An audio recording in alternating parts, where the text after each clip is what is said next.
ఇప్పుడు నేను ఒక నేమ్ రాస్తాను అనుకోండి. ఇప్పుడు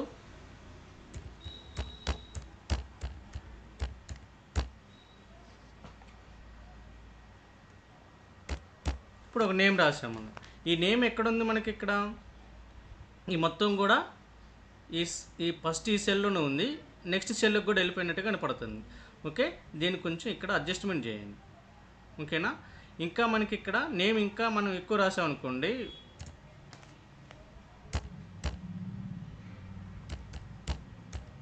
ఇప్పుడు చూడండి.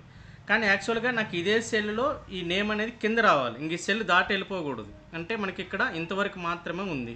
తర్వాత నెక్స్ట్ మనం టైప్ చేసే టెక్స్ట్ కూడా దీని కిందనే రావాలి తప్ప మనకి ఇలా స్ట్రైట్గా వెళ్ళిపోకూడదు. అలాంటప్పుడు ఏం చేస్తామంటే ఇక్కడ చూడండి, ఇప్పుడు క్లిక్ చేసి